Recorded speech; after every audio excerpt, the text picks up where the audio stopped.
El teléfono sonó a las 3:15 de la madrugada. Lo sé porque miré el reloj digital en la mesita de noche, ese que compré cuando Tomás se llevó el suyo junto con sus camisas, sus libros y esa forma de llenar el silencio que yo creía necesitar. 3:15. La hora en que el mundo duerme o llora, no hay término medio. No iba a contestar. Nadie llama a esa hora con buenas noticias. Pero mi mano se movió sola, como si reconociera algo que mi cerebro aún no comprendía. Levanté el auricular. Sí, todavía tengo teléfono fijo, uno de esos hábitos que los demás llaman nostalgia y yo llamo terquedad. Y dije, diga, con esa voz áspera de quien acaba de despertar. Lo que escuché del otro lado me heló la sangre. Era mi voz, no una voz parecida, no una imitación. Era yo, el mismo tono grave que se me pega en la garganta cuando estoy cansada, la misma forma de respirar antes de hablar, como si necesitara juntar coraje, hasta el pequeño chasquido que hago con la lengua cuando estoy nerviosa.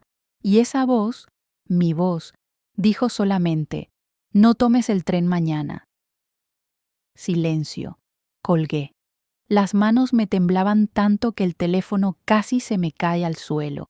Me quedé sentada en la cama, con el corazón latiendo tan fuerte que podía sentirlo en las sienes, en la garganta, en la punta de los dedos.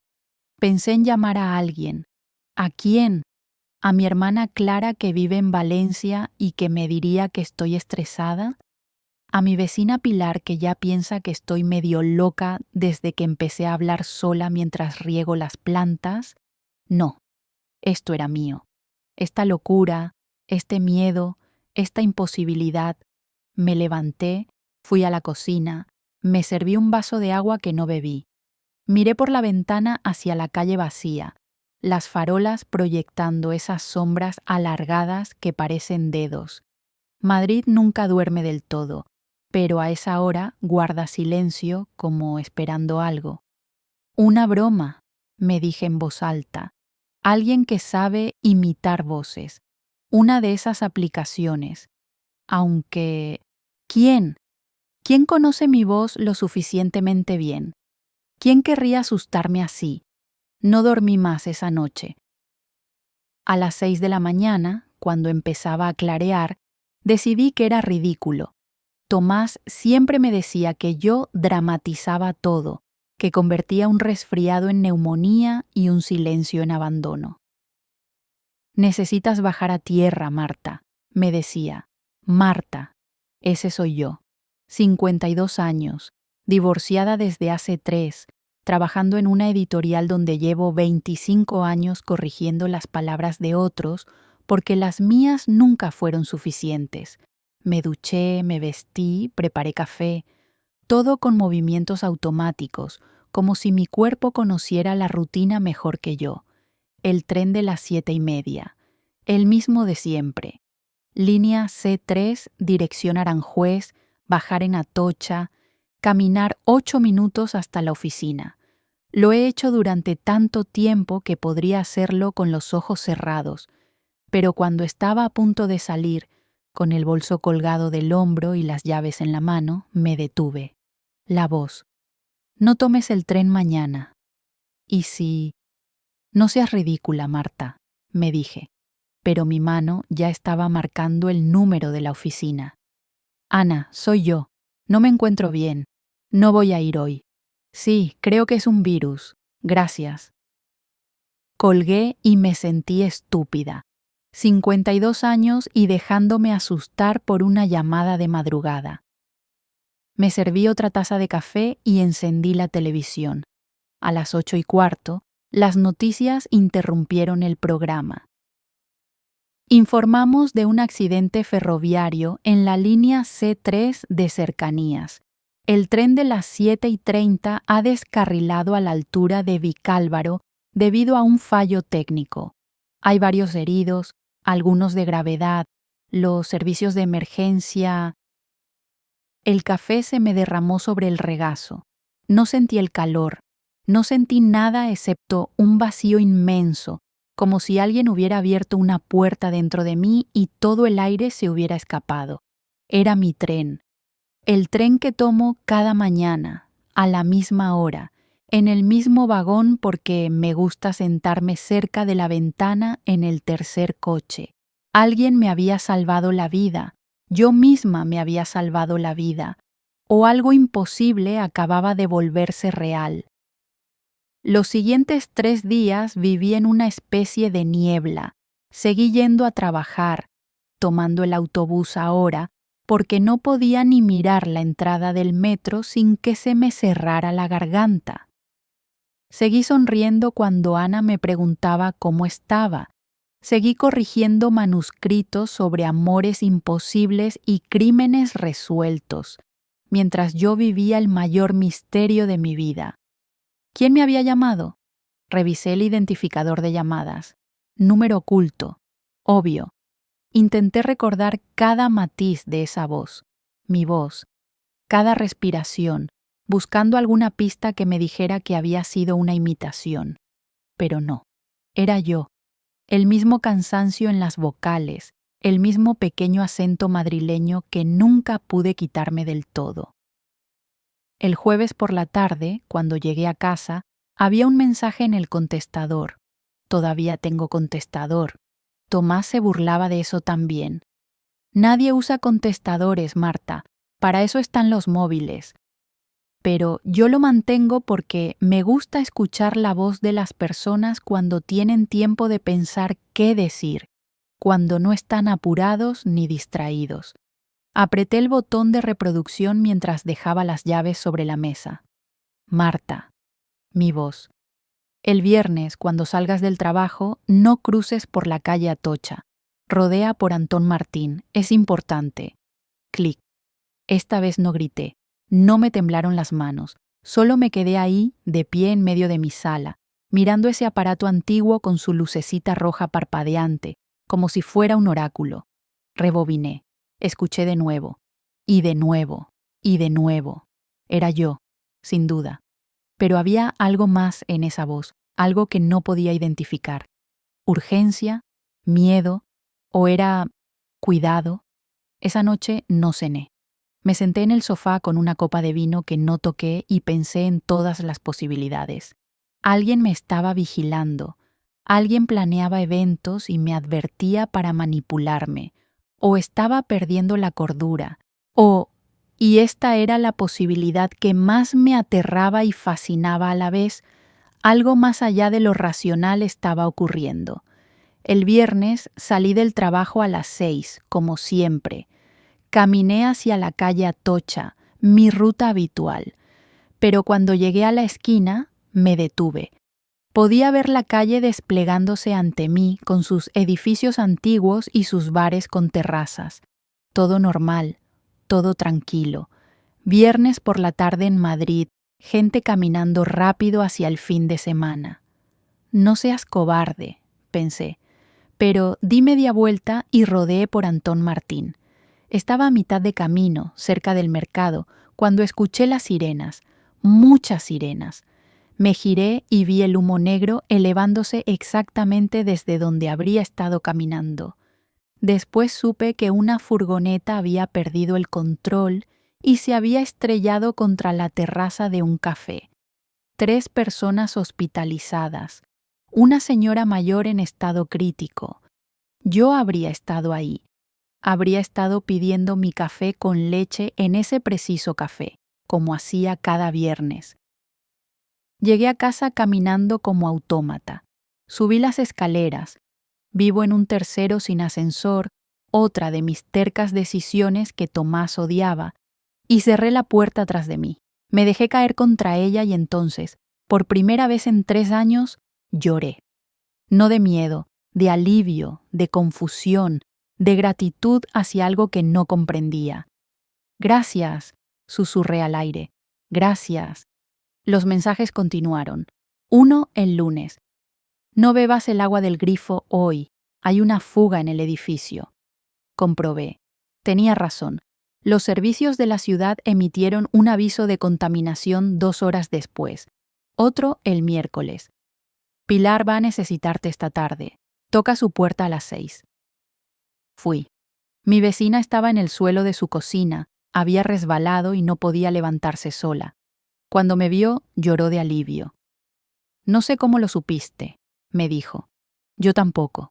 Cada mensaje era mi voz, cada mensaje era preciso, cada mensaje me salvaba o me permitía salvar a otros.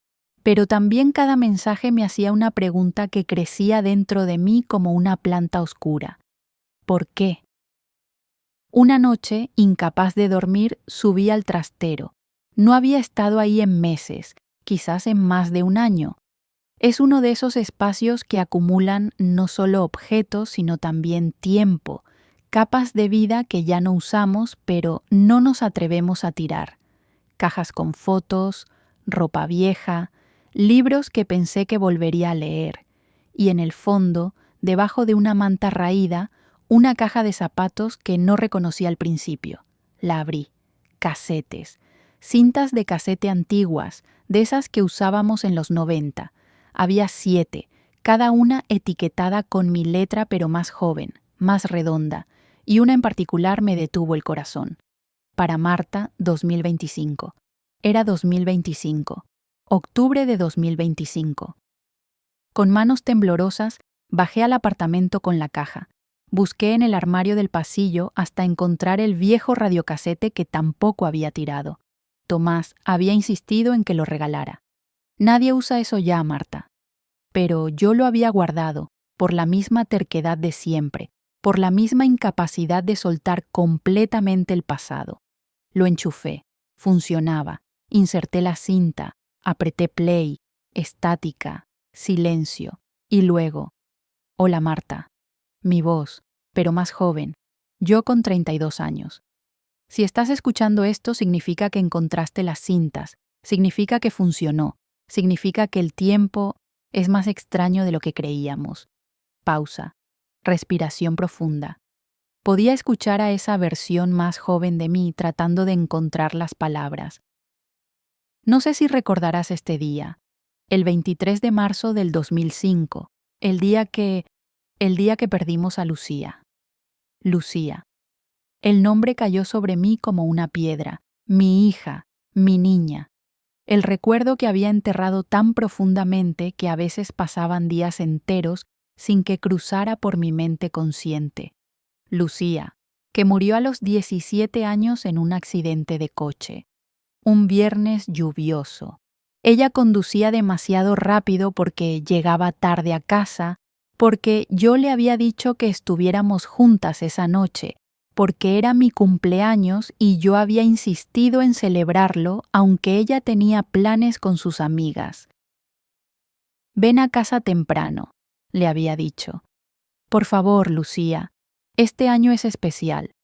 Y ella, mi niña dulce que nunca sabía decirme que no, había dicho que sí, y había conducido bajo la lluvia, y había perdido el control en una curva, y nunca llegó a casa. La voz en la cinta continuaba. Hoy, hace 3 semanas que murió, y yo no puedo vivir con esto, Marta. No puedo vivir sabiendo que la obligué a venir, que mi cumpleaños fue más importante que su vida. No puedo. La escuché llorar. Me escuché llorar a través de 20 años de distancia. He estado investigando cosas raras, física cuántica, teorías sobre el tiempo, incluso cosas que suenan a locura. Y encontré algo, un experimento, una forma de enviar mensajes, no al futuro exactamente, sino a momentos de vulnerabilidad, a momentos donde la mente está abierta. 3 de la madrugada, la hora de los espíritus, dicen, la hora donde el mundo se adelgaza. No podía respirar. Voy a intentarlo, Marta. Voy a intentar cuidarte, cuidarnos, porque si yo no puedo salvarnos de esto, al menos puedo asegurarme de que sobrevivas a todo lo demás, de que no te rindas, de que sigas aquí. Hubo otra pausa larga. Podía escuchar el sonido del tráfico de fondo, el reloj de pared que teníamos en esa época. No sé si funcionará. No sé si esto es ciencia o magia o simplemente desesperación. Pero voy a grabarte mensajes. Mensajes que de alguna forma llegarán a ti cuando los necesites. Porque eres yo, y yo te conozco. Sé cómo te culpas, sé cómo te destruyes por dentro.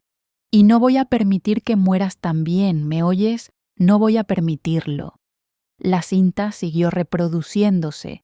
Esa versión de mí explicaba cómo había planificado todo. Había investigado mi vida futura, nuestra vida futura, lo mejor que pudo. Había dejado mensajes en lugares que sabía que encontraría. Había programado llamadas, de alguna manera que no terminaba de explicar, usando tecnología y algo más, algo que sonaba a fe desesperada. Si esto funciona, decía la voz joven, si de verdad puedo hablarte a través del tiempo, entonces tienes que escucharme, Marta. Tienes que vivir, no por mí, no por Lucía, sino porque la vida sigue siendo valiosa, incluso cuando duele, especialmente cuando duele. La cinta terminó con estática. Me quedé sentada en el suelo de mi sala, con la luz de la madrugada empezando a filtrarse por las ventanas, y entendí. No era el futuro hablándome, era el pasado, era yo, rota y desesperada, encontrando la forma de cuidar a la persona en la que me convertiría. Era amor, el tipo más extraño y doloroso de amor, amor propio a través del tiempo. Después de aquella noche algo cambió, no solo en cómo entendía los mensajes, sino en cómo me entendía a mí misma. Durante 20 años había vivido con Lucía como una herida abierta que nunca mencionaba. Tomás lo intentó al principio de nuestra relación. Háblame de ella, me decía, pero yo no podía. No podía sin sentir que me ahogaba, sin sentir que si abría esa puerta nunca podría volver a cerrarla. Así que la cerré. La cerré tan bien que a veces olvidaba que alguna vez había sido madre, que alguna vez una niña pequeña me había llamado mamá, con esa voz llena de admiración que solo los hijos pequeños tienen, que alguna vez había trenzado cabello largo y castaño, había curado rodillas raspadas, había leído cuentos hasta quedarme afónica. Lucía quedó guardada en un compartimento de mi corazón al que no tenía llave, pero ahora la puerta estaba abierta. Los mensajes continuaron llegando, pero ahora, cuando escuchaba mi propia voz advirtiéndome, protegiéndome, yo le respondía en voz alta. Gracias, le decía al contestador. Te escucho. Una noche, exhausta del trabajo y de la vida, me quedé dormida en el sofá con la televisión encendida. No fue un sueño normal. Fue uno de esos sueños donde sabes que estás soñando pero no puedes despertar, donde todo se siente más real que la realidad. Estaba en un tren, el mismo tren de la línea C3, pero vacío, completamente vacío. Las luces parpadeaban. Afuera, por las ventanas, no había paisaje. Solo una oscuridad densa, como si viajáramos a través de la nada. Me senté en mi asiento habitual, el tercero del tercer vagón junto a la ventana. Y entonces ella entró, Lucía. Pero no Lucía a los 17. Lucía como habría sido ahora, con 37 años. Alta, con su cabello largo recogido en un moño despeinado. Llevaba un vestido sencillo, azul, del color del cielo en verano. Sonreía. Mamá, dijo, y su voz era exactamente como la recordaba, pero más madura, más serena. No pude hablar, solo lloré. Ella se sentó a mi lado, me tomó la mano. Su tacto era cálido, real. No estoy aquí de verdad, dijo suavemente. Lo sabes, ¿verdad? Asentí, incapaz de articular palabras. Este tren es el lugar entre lo que fue y lo que pudo ser, el lugar donde van las preguntas sin respuesta. Lucía, yo... No, me puso un dedo sobre los labios. No digas lo que vas a decir porque no es verdad. Fue mi culpa.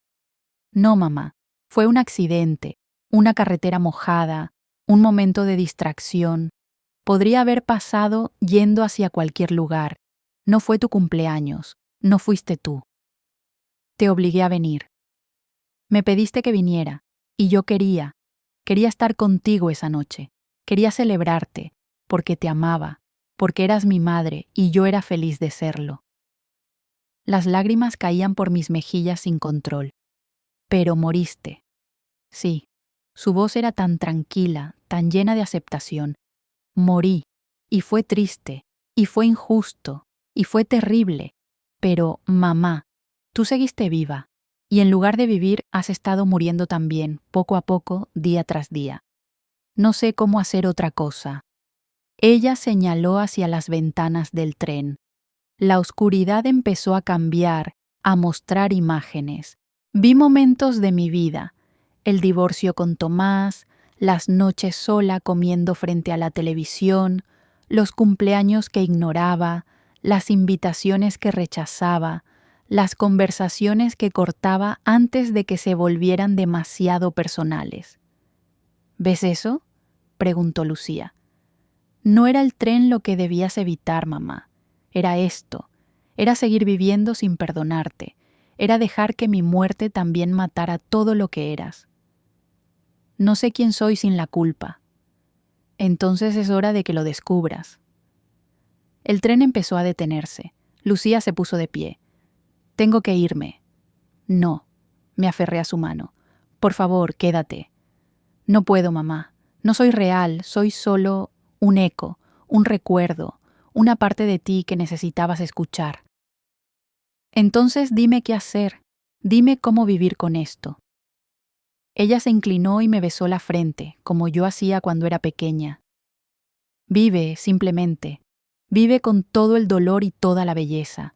Vive porque yo no puedo. Vive porque me amaste y porque yo te amé.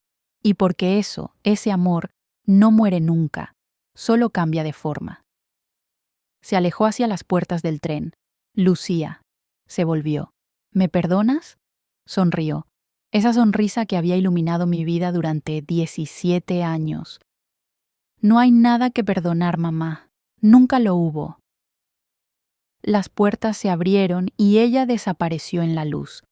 Desperté en el sofá con la televisión mostrando infomerciales y las lágrimas secándose en mis mejillas. Pero algo dentro de mí había cambiado. Por primera vez en 20 años, sentí que podía respirar completamente. Los mensajes dejaron de llegar después de esa noche. No más llamadas a las 3 de la madrugada. No más advertencias en el contestador.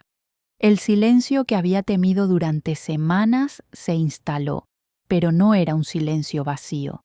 Era un silencio pacífico, como el que sigue después de que termina una tormenta. Decidí hacer cambios, pequeños al principio.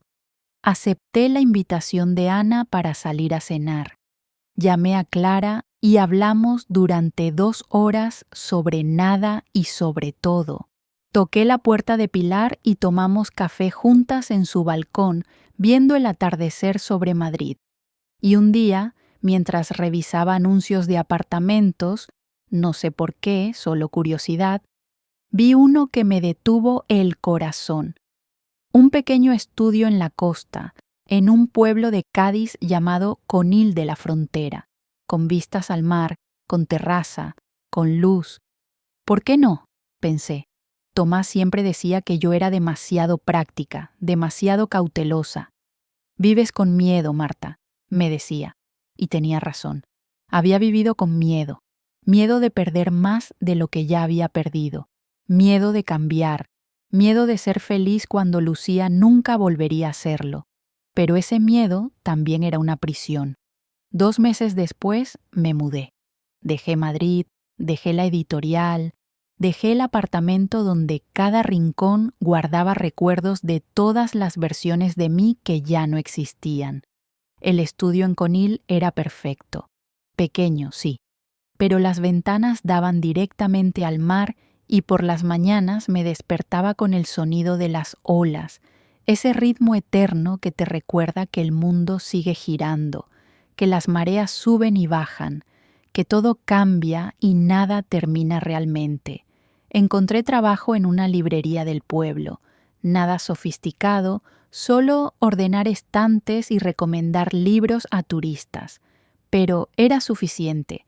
Me pagaba el alquiler, las facturas y me dejaba tiempo para caminar por la playa, para sentarme en la terraza con un libro y un café, para simplemente ser. Empecé a escribir, no mucho, solo pequeños fragmentos, memorias de Lucía, de cómo era de bebé, de sus primeras palabras, de sus rabietas cuando era niña, de sus sueños cuando era adolescente. Las escribía en un cuaderno azul que compré en el mercadillo y que guardaba en la mesita de noche. No era para publicar, era para recordar, para honrar, para mantener viva no la culpa, sino la alegría de haber sido su madre. Una noche, 3 meses después de la mudanza, estaba sentada en la terraza viendo las estrellas. El mar estaba tranquilo, casi sin olas. Hacía calor todavía, ese calor de finales de octubre en el sur que te abraza sin asfixiar. El teléfono sonó. Había instalado una línea fija en el estudio, no por necesidad, sino por costumbre, por terquedad. Miré el reloj, 10:30 de la noche. No demasiado tarde, pero tampoco una hora común para llamadas. Lo dejé sonar 2 veces, 3. Luego me levanté y contesté. ¿Diga? Silencio del otro lado. Y luego, una voz, joven, temblorosa, asustada, mi voz, pero no la voz de la Marta de 52 años que había grabado esas cintas. Era más joven, mucho más joven. ¿Hola? Dijo. Yo no sé si alguien va a contestar. No sé si esto es real o si me estoy volviendo loca. Reconocí esa voz. Era yo con 30 años, antes de Lucía, antes del accidente, antes de todo. Mi corazón empezó a latir fuerte. Estoy aquí, dije suavemente. Te escucho. Un sollozo del otro lado. Tengo tanto miedo, dijo la voz joven. Miedo de fracasar, miedo de no ser suficiente, miedo de que todo lo que toque se rompa. Tengo una hija pequeña y yo no sé si soy buena madre. No sé si estoy haciendo todo mal. Las lágrimas empezaron a caer por mis mejillas. Escúchame, dije, y mi voz era firme ahora, cargada con 20 años de dolor y 20 años de sabiduría. Escúchame bien. ¿Quién eres? Soy tú, soy quien vas a ser, y necesito que sepas algo. ¿Qué? Respiré profundamente. El olor del mar llenó mis pulmones. Vas a cometer errores, vas a decir cosas que desearías no haber dicho, vas a tomar decisiones que te perseguirán, y va a pasar algo terrible, algo que creerás que es tu culpa. No, no entiendo. No necesitas entender ahora, solo necesitas saber esto. Está bien, Marta, vas a sobrevivir, vas a romperte en 1000 pedazos y vas a pensar que nunca podrás recomponerte, pero lo harás, y del otro lado de ese dolor vas a encontrar algo que creías perdido. ¿El qué? A ti misma. Silencio. Ama a tu hija, continué. Ámala con todo lo que tienes. Cada momento, cada abrazo, cada risa, porque esos momentos van a ser los que te salven cuando todo lo demás se derrumbe. Y cuando llegue el día más oscuro, y llegará, Marta, llegará, quiero que recuerdes que no fue tu culpa, que la amaste bien, que fuiste suficiente. Tengo miedo. Lo sé, yo también, pero el miedo no es el final, es solo una parte del camino. ¿Voy a estar bien? Miré hacia el mar. Las estrellas se reflejaban en el agua como pequeñas luces de esperanza. Vas a estar mejor que bien, vas a estar viva, verdaderamente viva, te lo prometo. Gracias, susurró la voz. No sé quién eres, pero gracias. De nada, cuídate, cuídala, y cuando llegue el momento de perdonar, empieza contigo misma. Adiós. Adiós, Marta. Colgué. Me quedé ahí, con el teléfono en la mano, llorando y sonriendo al mismo tiempo. El círculo se había cerrado. La que una vez me salvó ahora había sido salvada por mí. El tiempo se había doblado sobre sí mismo en una espiral extraña y perfecta. No sé cómo funciona, si es física cuántica o magia, o simplemente la forma que tiene el universo de equilibrar las cuentas, pero sé que es real, tan real como el dolor, tan real como el amor. Me senté de nuevo en la terraza. El mar seguía ahí, eterno y paciente. Las estrellas seguían brillando, y yo seguía aquí, viva. Cerré los ojos y susurré al viento, sabiendo que de alguna manera, a través del tiempo y el espacio y todas las versiones de mí que alguna vez existieron, por fin la voz y yo somos la misma. Y por primera vez en 20 años sentí paz. A veces todavía pienso en esas llamadas, en esas versiones de mí hablándose a través de la imposibilidad, salvándose, cuidándose. Lucía nunca volvió, no en sueños, no en mensajes, pero la siento en las pequeñas cosas, en el olor del mar que ella amaba, en las conchas que encuentro en la playa, en la risa de los niños que juegan en la arena. La culpa no desapareció por completo. No creo que nunca lo haga. Pero aprendí a vivir con ella de una forma distinta. Ya no es un monstruo que me devora. Es solo una compañera silenciosa que me recuerda que amé profundamente, que perdí profundamente, y que eso me hace humana. Escribí un libro sobre Lucía. No es triste, aunque hay tristeza en él. Es una celebración de quién era ella, de quién fui yo como su madre, de los 17 años que tuvimos juntas. Lo publiqué de forma independiente, solo 100 copias que regalé a personas que la conocieron y a personas que nunca la conocerían, pero que también habían perdido hijos. En la dedicatoria escribí: para las madres que siguen aquí y para las hijas que nos enseñaron a volar. Clara vino a visitarme el verano pasado. Se quedó una semana entera. Caminamos por la playa, bebimos vino en la terraza, hablamos de papá, de mamá, de todas esas cosas que las hermanas guardan durante años sin decir. Y una noche, cuando estábamos viendo el atardecer, me dijo: «Estás diferente, Marta. No sé qué pasó, pero estás aquí, realmente aquí». Y tenía razón. Había pasado tanto tiempo siendo un fantasma en mi propia vida, presente físicamente pero ausente en todo lo demás.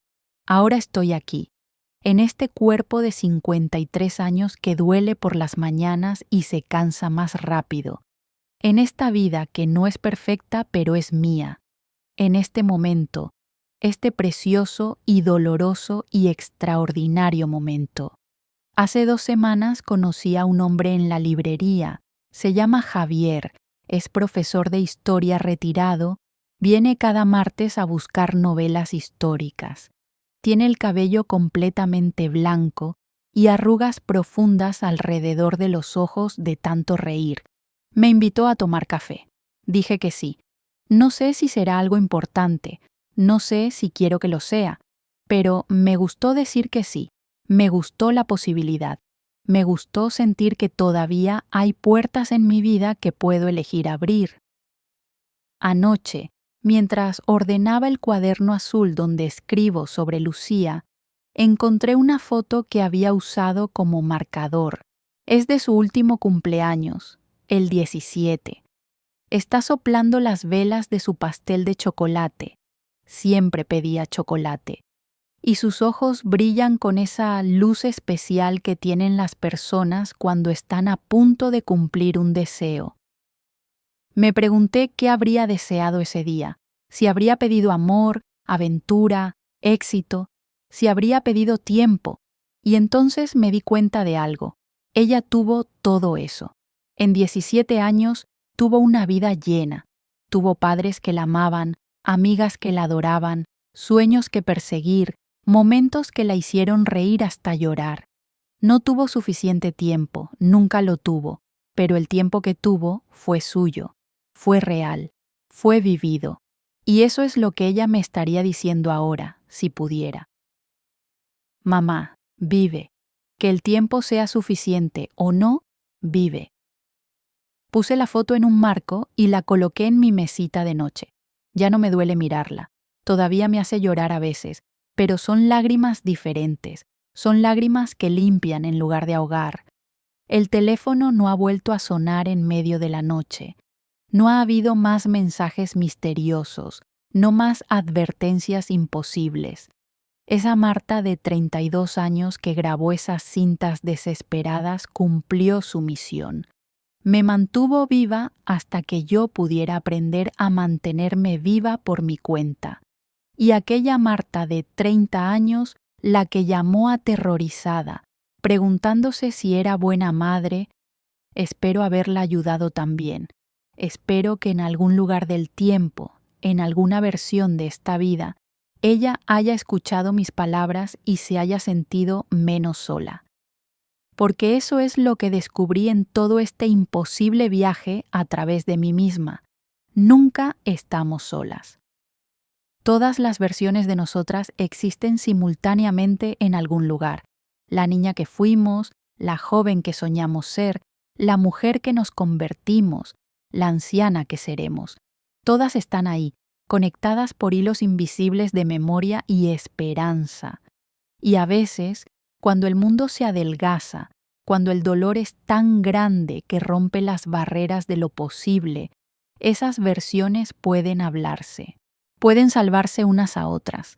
Esta mañana me desperté con el sonido de las gaviotas. El sol entraba por la ventana, dorado y cálido. Me preparé café. Todavía lo bebo solo, como siempre. Y salí a la terraza. El mar estaba tranquilo, azul infinito extendiéndose hacia el horizonte. Algunas barcas de pescadores regresando del amanecer. Un par de surfistas esperando la ola perfecta. Y yo, Marta, 53 años, madre de una hija que ya no está pero que siempre estará, mujer que murió un poco y luego eligió renacer, persona imperfecta, herida, pero viva. Me senté con mi café y abrí el cuaderno azul.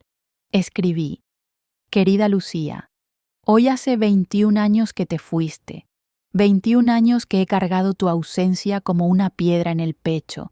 Pero hoy, por primera vez, siento que la piedra se está convirtiendo en algo más ligero. No desaparece, simplemente cambia de peso. Quiero que sepas que estoy bien, no todo el tiempo, no todos los días, pero estoy aquí y estoy tratando y eso es suficiente. Aprendí que el amor no termina cuando alguien muere, solo se transforma.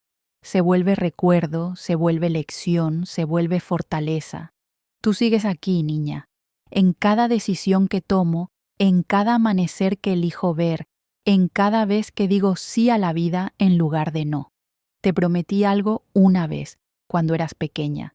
Te prometí que siempre cuidaría de ti, y fracasé en eso. No pude protegerte de ese coche, de esa curva, de ese destino. Pero descubrí algo. Puedo cumplir esa promesa de otra forma. Puedo cuidar de mí misma.